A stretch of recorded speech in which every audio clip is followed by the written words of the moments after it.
यादव पायल किन्नर यादव पायल किन्नर। आप लोग बैठ जाइए अपने अपना स्थान लेके बैठ जाइए सब लोग अपना अपना। हम लोगों को आजाद हुए 77 साल हो गया है और अभी तक हम कुछ ऐसा काम अच्छा नहीं कर पा रहे कि जिससे हम स्वतंत्र हो पाए। आपको पता हो चल रही है वो सरकारें क्या कर रही है, आपको पता है, तो हमें सरकारों पर ध्यान नहीं दे रहा है। आपको पता है मोबाइल है, फेसबुक है, टीवी है, पेपर है, सब लोग देख रहे हैं कि देश में हो क्या रहा है। तो पार्टी के जो सिपाही है, जो कार्यकर्ता है, जो नेता है, उन सबको मिलके एक मजबूती के साथ कंधे से कंधा मिला के चलना है। एक दूसरे की खिंचातानी नहीं करनी है, एक दूसरे को हमको नहीं देखना है कि वो क्या कर रहा है सामने वाला। हमको ये देखना है माननीय नेताजी ने जो उनका संदेश था, जो उनका विचार था, उनके विचार पर चलना है। जो लोहिया जी का विचार है उस पर हमें चलना है, जिसपे हमारे माननीय राष्ट्रीय अध्यक्ष श्री अखिलेश यादव जी चल रहे हैं। हमें उनके कहने पर चलना है, उनकी बताए बातों पर हमें चलना पड़ेगा, संघर्ष करना पड़ेगा। हम छोटे से कभी आंदोलन हो, कभी संघर्ष का आंदोलन हो, कभी प्रोटेस्ट हो, तो भाग जाते हैं। क्यों भाग जाते हैं? क्या हमको नहीं करना है? नहीं। हमारे बीच इस जिले के पूर्व सांसद रामकिशन सर जी, इस जिले के प्रभु नारायण सर, यहाँ के विधायक और गार्गी सिंह पटेल, तमाम हमारे किन्नर समुदाय और यहाँ पे कार्यकर्तागण और यहाँ पे समाज सभी साथियों को तहे तहे दिल से धन्यवाद और नमस्कार। आज कार्यकर्ता आयोजन है, इसलिए हम लोगों ने कार्यकर्ता आयोजन रखा है, इसलिए कि हम देश में, अपने प्रदेश और देश में बहुत कमजोर होते हुए जा रहे हैं। और इस परिसर में बुलाया गया, एक साथ बुलाया गया, क्योंकि देश प्रदेश है, आपके बीच लोग आपके बीच बैठे हुए हैं।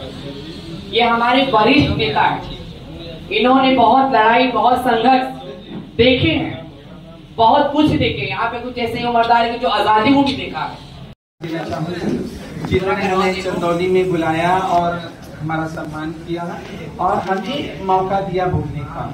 ये हमारे लिए बहुत बड़ी बात है कि हम जैसे किन्नर समाज लोगों को आप एक महान व्यक्तियों ने अपने बीच में बुलाया, जिसे लोग समाज में अनदेखा करते हैं। ज्यादातर तो हम लोगों के अंदर एक अंधविश्वास सा है कि इनसे मिलना ठीक नहीं है और इनसे दूर रहो तो ज्यादा अच्छा है।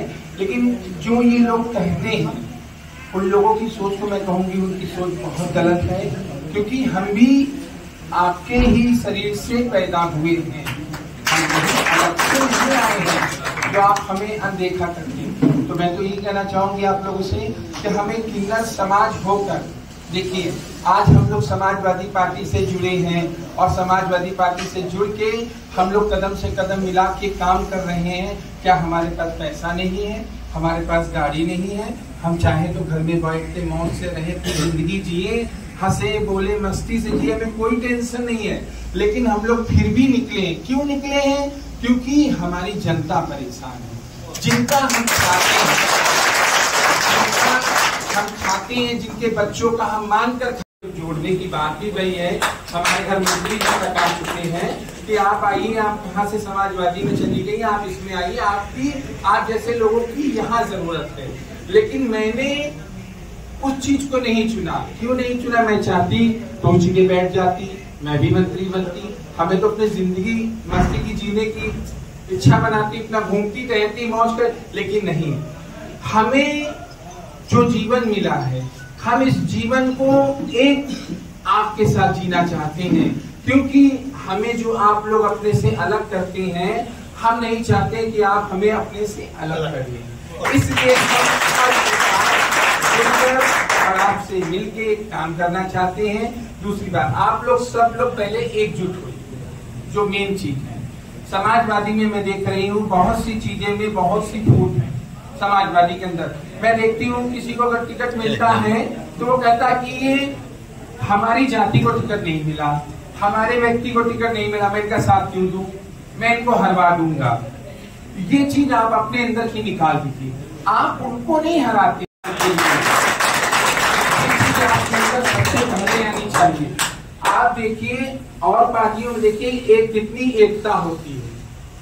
जो टिकट जिसको दे दिया जाता है, वहां के जितने भी कार्यकर्ता होते सब मिल के काम करते हैं और उस व्यक्ति को जिता कर लेकर आते हैं। यही चीज हमें भी अपने अंदर लानी है, क्योंकि समाजवादी का मतलब होता है समाज की सेवा करना। आप बताइए, जब हम आपस में ही झूठ रखेंगे और हम आपस में इस तरीके का करेंगे तो हम कैसे आगे बढ़ेंगे? क्या हम पूरी जिंदगी बस यही संघर्ष करते रहेंगे और ऐसे गुलाम बन के जिएंगे?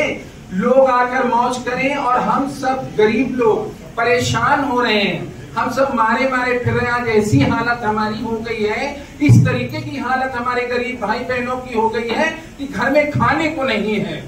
हम लोग जा जा के मदद कर रहे हैं, लोगों के घर जाते हैं, मदद करते हैं, देते हैं उनको जितना भी होता है। तो देखिए कितनी बड़ी बात है। ये किसकी वजह से? सिर्फ हमारी सोच की वजह से।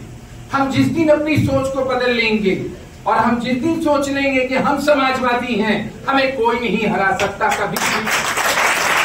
हमें अपने अंदर सबसे पहले लाना है। दूसरी बात आप देख लीजिए, जैसे अभी क्योंकि जब कृष्ण जी का जन्म हुआ तो हमारे प्रभु शंकर भगवान ने कहा कि मेरा मन कर रहा है प्रभु को खिलाने का कृष्ण भगवान को। तो कहने लगे मैं क्या करूं? तो पार्वती जी ने उनसे कहा कि तुम क्यों ना एक किन्नर का रूप धारण करके जाओ। तो उन्होंने किन्नर का रूप, अर्धनारीश्वर का रूप धारण करके और उस बच्चे को गोदी में लेके उन्होंने खिलाया और बधाई बजाई। ये सिस्टम हमारा वहां से चालू हुआ है। तो बताइए आज हम लोग अगर ये काम कर रहे हैं तो ये हमारे ऊपर वाले की तो देन है। हम लोग तो उस औलाद को कृष्ण जी मान के आते हैं, आपके घर में बधाई बजाते हैं, खुशी खुशी आपसे ले जाते हैं और उसी से हमारा घर चलता है, हमारे बूढ़े बुजुर्ग जीते हैं, हमारे परिवार जीते हैं। तो सोचिए कितनी बड़ी बात है। हम आपकी ही औलाद हैं, हम आपका ही खाते हैं, हम आपके खिलाफ नहीं बोल सकते। हम आपके लिए लड़ाई लड़ेंगे हमेशा, जब तक हमें जिंदगी तब तक हम आपके लिए लड़ते रहेंगे। और इसके लिए आपको हमें साथ देना होगा आपका, क्योंकि आप लोग हमारा साथ ऐसे में दे। कहीं भी कोई कार्यक्रम करते हैं समाजवादी का, अगर आपको जरूरत पड़ती है किन्नरों की, हम लोग आएंगे, मंच पे बोलेंगे, लोगों को जितना ज्यादा होगा हम लोग जानकारी देंगे और अपने से जोड़ने की कोशिश करेंगे। तो उनके अंदर लगेगा जो अंधविश्वास किन्नरों प्रति है, उनके अंदर की बात भी हमें कितना अच्छा लगा कि एक शिखंडी का रोल हुआ जिसने गंगाधीश पितामह को ऐसा मौका मिला जो जाकर, अगर वो शिखंडी ना आता तो सही बात है गंगाधीश पितामह को कोई प्रश्न नहीं कर सकता। क्यों नहीं कर सकता? तो वही समय आज है। इसीलिए कहते नहीं है यादव लोग जो होते कृष्ण जी के दीवाने होते हैं। कृष्ण जी का जमाना है। कृष्ण जी हमारे, मैं तो भैया कहती हूँ, मैं तो अगले भैया को अपने कृष्ण भगवान मानती हूँ। जो मैं उनकी फोटो भी अपने हाथ में बनवाई हूँ, मैं सीधे अपनी फोटो लेके उनके मेरे हाथ में बनी हुई, मैं उन्हें भगवान मानती हूँ, मैं उन्हें बहुत मानती हूँ, भाई भी कहती हूँ, मैं राखी भी उनको मानती हूँ। तो हम किन्नरों ने एक सोच रखा है कि अब की 24 में चाहे जितनी हमें मेहनत करनी पड़े और हम बदलाव करके रहेंगे, चाहे जैसे करें हम बदलाव करके रहेंगे। क्योंकि बहुत कष्ट में आप तो जी रहे हो, आपके अलावा किन्नर भी जी रहे हैं। किन्नर भी बहुत दुविधा में हैं। नए नए कानून किन्नर के लिए बनाए जा रहे हैं, नए नए कानून किन्नरों के लिए भी बनाए जा रहे हैं। बताइए जो हमारा बधाई मांगने का सिस्टम है, जो हम लोग करते हैं, हमारे पूर्वजे करते चले आ रहे हैं। आज उस पर भी ऐसी नौबत आ गई है कि सरकार ने कहा बंद कर दिया जाए। बताइए अगर बधाई का सिस्टम, क्या काम हुए? एक्सप्रेसवे बने, मेट्रो बने, स्टेडियम बने, बच्चों को लैपटॉप दिया गया, महिलाओं को पेंशन समय से दिया गया, बच्चों को शिक्षा अच्छी की गई, कॉलेजों में व्यवस्थाएं पहुंचाई गई, स्कॉलरशिप वालों को स्कॉलरशिप मिली, पीएचडी करने वालों को उनको फॉलोशिप मिली या नहीं मिली? इस सरकार में कुछ भी नहीं मिल रहा है, इसलिए युवा परेशान है। विधवाएं महिलाएं सब कितनी परेशान है कि इनकी पेंशन ही नहीं आ रही। गार्जी बहन रोज दौड़ती है लोग महिलाओं को लेके कि इनकी पेंशन बनाओ, इनकी पेंशन बनाओ, इसलिए कि महिलाओं के बीच वो रहती है और महिला की समस्या को जान दे कि महिला की समस्या है क्या। जितनी महिला की समस्या महिला नहीं जान पाएगी उतना पुरुष नहीं जान पाएगा। तो इसीलिए महिला जिस फील्ड में जाती है उसकी भावनाओं को समझने के लिए उसको जाना पड़ेगा, उसके साथ आपको लेके जाना पड़ेगा, आपको पीछे नहीं हटना है। सरकार आने के बाद बोली कि हमको ये चाहिए, हमको ये चाहिए, नहीं, पहले हमें अपनी मजबूती जमीन पे बनानी होगी। सर से पूछ लीजिए, सर क्षेत्र जाते समय कोई क्या क्या कहता है, कोई गाली भी बक देता है, कोई कुछ भी कह देता है। हमें इस बात को नोटिस नहीं करना है, हमें सरकार को हटाना है। इस सरकार की जो इर्द गिर्द बैठे हैं ना, वो हम सबको तोड़ने में लगे हुए हैं। कैसे आप जुड़ जाओ, कैसे आप बढ़ जाओ, कि हम एक ऐसा राष्ट्र बनाएं कि जो आप अपनी आजादी के साथ रह ना पाए। इसीलिए राष्ट्रीय अध्यक्ष जी भी हर बार, हर मीटिंग में, हर सभा में यही समझाते हैं, गांव गांव जाओ। तो हम सब कहते हैं कि आज किन्नर समुदाय, मेल, फीमेल, ट्रांसजेंडर सब एक साथ एक मंच पे है। अब हम कहते हैं कि 24 में हम सारी चीजें आपको दिखाएंगे कि हमारा जज्बा, हमारा मनोबल, हमारी ताकत, हमारी महिलाएं, हमारे किन्नर समुदाय, हमारा पुरुष समाज किस तरीके से ये जंग लड़ेगा। ये संविधान को नहीं मानते, ये कानून को नहीं मानते, ये हमें और आपको नहीं मानते, तो ये मानते किसको है? इस बात के लिए, इस विचार के लिए इस मीटिंग्स को बुलाया गया है। आप लोगों ने हमको समय दिया, उसके लिए बहुत बहुत धन्यवाद। हम बहुत शुक्रिया अदा आपका करते हैं। कष्ट पहुंचा होगा आने में, बारिश हुई होगी, कल रात से हमारे गार्जी बहन, दिनेश जी, चापुर यादव जी और कौन कौन सारे लोग लगे हुए कि इस कार्यक्रम को कैसे सफल बनाया जाए। हमारी पायल की नजर परसों से लगी कि कैसे आना है, कैसे करना है, सारे लोग लगे हैं। इसलिए हम लोग लगे हैं, मुझे अपने के लिए नहीं कर रहा है, हम अपने समाज के लिए करना है। माननीय सांसद जी सांसद हुए होंगे, संसद भवन के अंदर गए होंगे, जनता की समस्याओं को लेकर गए होंगे, वहां पे बताए होंगे, वहां पे कहे होंगे। तो आज इस जनता की स्थिति आप देख रहे हैं कि 2014 से लेके आज हो गया है आपका 23 हो गया है। आज 23 तक में 14 से 23 तक कोई बदलाव हुआ है क्या? कोई बदलाव नहीं हुआ है। इनकी यूपी में सरकारें आई, अपनी पकड़ बनाओ, अपनी मजबूती बनाओ, जमीन पे खड़े रहो, तब कुछ हो पाएगा, वरना नहीं कुछ हो पाएगा। आज चंदौली के अंदर कुछ भी नहीं। आज चंदौली जनपद के अंदर 2014 से स्थिति बहुत खराब हो चुकी है। नाली, सड़क, गली, बिजली, लाइट सब खराब हो चुकी है। मत कौन, आवाज कौन उठाएगा? महिलाएं, महिला सभा की जिला अध्यक्ष, पुरुष सभा के जिला अध्यक्ष, किन्नर सभा के जिला अध्यक्ष, जो आप लोग पार्टी के अंदर सक्रिय हैं, पार्टी के अंदर पदाधिकारी बन के बैठे हैं, आपको करना होगा। आपने आवाज उठाओगे तो कौन उठाएगा? विपक्ष वाले जो आवाज उठाएंगे आप पे, कभी नहीं उठाएंगे, आपको उठाना पड़ेगा। तो हम इसीलिए कह रहे हैं, इसीलिए माननीय राष्ट्रीय अध्यक्ष जी ने पायल जी को इस किन्नर सभा का प्रदेश अध्यक्ष बनाया। हम सबको, जितने प्रदेश में जितने किन्नर है बने हुए, हम सब लगे हैं संघर्ष में 22 से कि हमको कुछ करना है, हमको कुछ करना है। हमने 22 में धोखा खा लिया, हम 24 में धोखा नहीं खाएंगे, हम इनको बता के ही छोड़ेंगे। हम इनको बेनकाब करेंगे कि इनका काला चिट्ठा हम लोग खोलेंगे कि ये लोग है क्या, ये लोग करते क्या है। ये जातिवादों की सरकार है, धर्मवादों की सरकार है, ये बंटवारे की सरकार है, ये एकता की सरकार और जोड़ने की सरकार नहीं है। जो आप लोग जिस हिस्से में लगा के बैठे, चुनाव 2 महीना रह जाएगा, 3 महीने रह जाएगा, आपको योजना निकाल के दिखा देंगे, फला फला योजना है विधायक जी, आप पैसा फला फला कर देंगे। पर ये योजना के सरकार आने के बाद उनकी वो योजना को बंद कर देते हैं। अलग अलग राज्यों में इनकी सरकारें जा रही हैं। आपसे निवेदन है, आप पूरी ताकत के साथ इनको। अपना नाम परिचय बताएं। मेरा नाम पायल सिंह है और मैं समाजवादी पार्टी में प्रदेश अध्यक्ष हूँ किन्नर सभा की।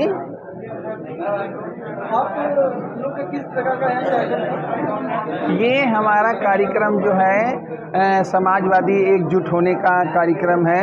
जो हमारा संगठन स्त्री पुरुष या किन्नर सभा जो भी है, वो सब हम लोग एक होना चाहते हैं। जो हमारे अंदर का भेदभाव है उसे हम लोग ख़त्म करना चाहते हैं कि हम आपस में सब एक समाजवादी हैं और उसी चीज़ को लेकर हम लोग जो हैं काम कर रहे हैं। और हम लोग हर ज़िले हम सलमा सब लोग मिलके हर ज़िले जा रहे हैं और जाकर लोगों के अंदर एक समाजवादी की विचारधाराओं को जगाने का काम कर रहे हैं। आप कह रहे थे कि 2024 में भाजपा को उखाड़ फेंकेगी, लेकिन प्रधानमंत्री श्री नरेंद्र मोदी जी लाल किले में जब झंडा फहरा रहे थे कह रहे थे 2024 में भी इसी तरह झंडा फहराएंगे, तो आप किस तरीके से कह रहे हैं? झंडा खोले नहीं। देखिए, पहली बात तो वहाँ पे झंडा नहीं खुला था, ठीक है। और दूसरी बात मैं बोलना चाहती हूँ, मुँह से तो मैं भी बोल सकती हूँ कि मैं कल को बहुत बड़ी हीरोइन बन सकती हूँ, लेकिन उससे कोई फ़र्क नहीं पड़ता है। बोलने में और करने में बहुत ही फर्क होता है। और रही बात इसकी, कोई अपने भविष्य को नहीं तय कर सकता है, सबका भविष्य ऊपर वाले के हाथ है। किसके किस्मत में क्या कब लिखा है ये किसी को नहीं मालूम। कहते नहीं ऊपर वाले के वहाँ देर है अंधेर नहीं, हर पाप का एक अंत होता है। तो इसलिए कहने और करने में बहुत फर्क होता है। सुहेल देव भारतीय समाज पार्टी के अध्यक्ष ओम प्रकाश राजभर जी कह रहे हैं कि इंडिया के खाते में एक भी खाता नहीं खुलेगा 2024 में। ये है कौन? मैं तो इनको जानती नहीं, कौन है इनका हमें नाम नहीं पता है, ना ही हमने कभी सुना है कि कोई इस नाम का भी कोई लोग हैं। क्या बोल सकती मैं इनके लिए, मुझे कुछ नहीं पता इनके बारे में, मैं नाम ही नहीं सुनी हूँ आज तक। अहम राजनीति में विपक्ष में एक परिवारवाद का मतलब होने का नारा लगाया जाता है, इसका क्या मतलब है? देखिए, परिवारवाद की बात रही, परिवारवाद जो है हर पार्टी में है। कौन सी पार्टी ऐसी जिसमें परिवारवाद ना हो, किसका परिवार पार्टी के अंदर ना जुड़ा हो और किसका परिवार विधायक और सांसद ना बना हो, ये कोई बड़ी बात नहीं है जो परिवार का बात का है। बिना परिवार के किसी का वंश चलता है? परिवार तो हर जगह होता है और हर नेता पहले अपने परिवार के लिए सोचने की कोशिश करता है, लेकिन नहीं, हमारी समाजवादी पार्टी कभी परिवारवाद ना थी ना है। वो सबको लेके, सारी जाति और सारे समाज को लेके चलती है हमारी समाजवादी। शर्मा जी जब सोनू किन्नर चुनाव लड़ी थी, शर्मा जी काफी साथ दिया, लेकिन आज इस मौके पर सोनू किन्नर मौजूद नहीं है। देखिए, वो इसलिए नहीं मौजूद है क्योंकि वो डरी हुई हैं, वो डर गई हैं। उनको डर लग रहा है कि कहीं मुझे कोई ऐसा ना हो कि मैं इन लोग के साथ रहूं और इस कार्यक्रम में जाऊं तो मेरी पदवी छिन जाए या मुझे उठा के अंदर कर दिया जाए। तो वो डरी हुई। ऐसा नेता किस काम का जो डरे? डर हमारा काम नहीं है। हम अपनी लड़ाई लड़ रहे हैं, हम क्यों डरे किसी से? हम किसी से कुछ मांग नहीं रहे। अगर हम जो पाए हैं तो वो मेरा अधिकार है, मुझे किसके साथ जाना है वो मुझे सोचना है, किसी और को नहीं सोचना है। कहना है कि सोनू किन्नर जी पद के लिए चुनाव लड़े थे या विकास के लिए? वो विकास के लिए चुनाव ही नहीं लड़ी। अगर विकास के लिए चुनाव लड़ी होती तो विकास का कार्य शुरू करती। ऐसा तो कुछ भी नहीं है, सब कुछ ऐसे ही पड़ा हुआ है। मुझे तो कहीं दिख भी नहीं रहा। मैं भी आई हूँ यहाँ से, मैं यहाँ की हालत देख रही हूँ। बताइए, हमारे प्रधानमंत्री जी का गढ़ है और इसकी हालत में देख के मैं इतना परेशान हुई हूँ, मैं क्या बताऊँ। इतने मैं गड्ढे से गुजरी हूँ, मैं ही जानती हूँ।